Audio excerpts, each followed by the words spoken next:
வணக்கம். Welcome to 1008 soil project. இன்னைக்கு ஒரு முக்கியமான கோவிலை நான் இன்ட்ரடக்ஷன் பண்ண வேண்டிய கடமைப்பட்டிருக்கேன். இந்த கோவில் சாந்தி கன்னி கோவில்னு கூப்பிடுவாங்க. ஆனால் முழு பெயர் ஸ்ரீ சிவசக்தி சாந்தி கன்னி கருமாரியம்மன் ஆலயம். இந்த கோவில் ஒரு கிளாப்பா சைட் நடுவில் இருக்கு. ரொம்ப ரொம்ப கஷ்டம் இந்த கோவிலை பார்க்கறதுக்கு. பிகாஸ் மெயின் ரோட்டுக்கும் இந்த கோயிலுக்கு வர்றதுக்கு ஏற்றால ஒரு 1 கிலோமீட்டர் பிடிக்கும். இந்த கோவிலுக்கு நான் உள்ளுக்கு வந்த கையோட கோயில் தரப்பினர் பதறாங்க. நீங்க யாரு மலாய்க்காரங்களா அப்படின்னு கேட்குறேன். அப்ப இல்ல தமிழர் தான், நான் கோயிலுக்கு மண் எடுக்க வர்றேன் அப்படின்னு சொல்லும் போது அவங்களுக்கு அப்பதான் கொஞ்ச நேரம் நிம்மதியா இருந்துச்சு. ஏன் அந்த கேள்வி கேட்டு இருந்தீங்க அப்படின்னு கேட்கும்போது, இந்த கோவிலை எடுக்க சொல்லி வலுக்கட்டாயம் பண்றாங்க. காரணம் இந்த கோயிலுக்கு பட்டா இல்லை. ஏன் பட்டா இல்லைன்னா, இந்த கோவில் உதிக்கும் போது இது தானாக உதிச்ச ஒரு கோயில். ஏன் சாந்தி கன்னி கோயில் கூப்பிடுறாங்கன்னா, இந்த பூர்வீக நிலத்துல முன்ன காலத்துல ஒரு 7 கன்னிகளோட மரம் இருந்துச்சு. அந்த மரத்தை வச்சுதான் இந்த கோவிலோட பேரே உருவானுச்சு. ஒவ்வொரு மரத்துல ஒவ்வொரு கன்னிகள். அதே நேரத்துல இந்த இடத்துல ஒரு ஆத்தாங்கரை இருக்கு. அந்த ஆத்தாங்கரை நீர் பூமியிலேருந்து சுரப்பி வெளிவருது. அது மழை தண்ணினால சேகரிக்கப்படல. இந்த குளம் பூமியிலேருந்து அந்த தண்ணி வருது. இந்த நிலத்தை பட்டா இல்லை, அதனால இந்த நிலத்தை விட்டுட்டு நீங்க போங்க, அல்லது நான் உனக்கு ஒரு நிலம் கொடுக்குறேன், அந்த நிலத்துல நீங்க இருந்துக்குங்க அப்படின்னு சொல்லிட்டு அவங்க கொடுத்த இடத்த பார்த்தோமா ஒரு குவாரி இடத்துல ஒரு பள்ளத்துல கொடுத்துருக்காங்க. சரி, இங்கேருந்து அந்த கோவில் அங்க நவத்தி கொண்டு போலான்னு சொல்லிட்டு குறி கேட்டு உத்தரவாதம் கேட்கும் போது, இங்க இருக்கிற ஆத்தா இந்த இடத்த விட்டுட்டு நீங்க எல்லாரும் வேணா போங்க, இந்த மண்டபத்தையே உடைச்சிட்டு போங்க, நான் இங்கேயே தான் இருப்பேன்னு அவங்க வார்த்தையை விட்டுருக்காங்க.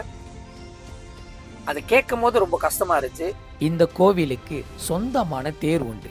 அது மட்டுமா, இந்த கோவில்ல நிறைய சரித்திர கதைகளும் உண்டு. குறிப்பா இந்த மரத்துக்குள்ள சாரப்பாம்பும் நாகப்பாம்பும் தங்கி இருக்குன்னு சொல்றாங்க.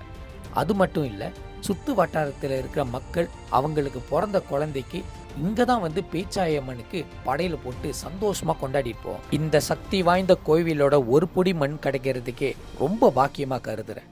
அதே வேளையில இந்த ஒரு பதிவை பார்த்து இருக்க மக்கள் இந்த கோவிலுக்கு ஏதாச்சும் ஒரு சொல்யூஷன் செய்ய முடியும்னு நினைச்சீங்கன்னா, நீங்க தாராளமா முன் இந்த பிரச்சனையை கலைச்சு, அதே நேரத்துல இந்த கோவில் இந்த இடத்துல நிரந்தரமா இருக்கிறதுக்கு வழிவகுத்தீங்கன்னா, அந்த ஆத்தா உங்க தலைமுறையை வாழ்த்தும். 22வது ஆலயமாக ஸ்ரீ முன்னீஸ்வர ஆலயத்திலேருந்து மண் எடுக்க தான் வந்திருக்கேன். கோவிலுக்காரங்க நல்லா சந்தோஷமா எடுத்துக்குங்க, எந்த இடத்துல எடுத்துக்க போறீங்க, மண்ணுக்குள்ளதா பின்னால் உள்ளதா அப்படி கேட்டாங்க. ஸோ தாராளமாக மண் எடுக்கிறதுக்கு எனக்கு ஒரு வாய்ப்பு கிடச்சி, இந்த அம்மனை பார்க்கும்போது நல்லா பிரகாசமாக இருந்துச்சு, மனசு நிறைஞ்சிச்சு. மதுரை வீரனும் இருந்திருந்தாரு.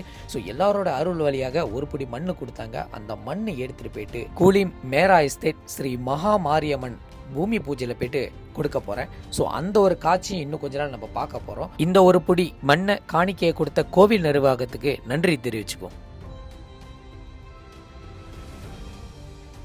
விசேஷத்தில் உச்சகட்டமாக இருக்கிற இந்த ஒரு கோவிலை கண்டிப்பாக இவங்களோட மண்ணை எடுத்தாகணும்னு வந்திருக்கேன். இவங்க வேற யாரும் இல்லை, ஸ்ரீ ஆதி பராசக்தி அம்மன். இவங்களோட ஆலயம் கம்போங் சுங்காய் இபூர் குரோன்ல இருக்கு. என்ன சிறப்பான ஒரு விஷயம்னா, என்னோட வருகையை பார்த்துட்டு நீங்கள் மண் எடுக்க தானே வந்திருக்கீங்க. இதோ பாருங்க, அதுதான் அம்பாளோட மரம்.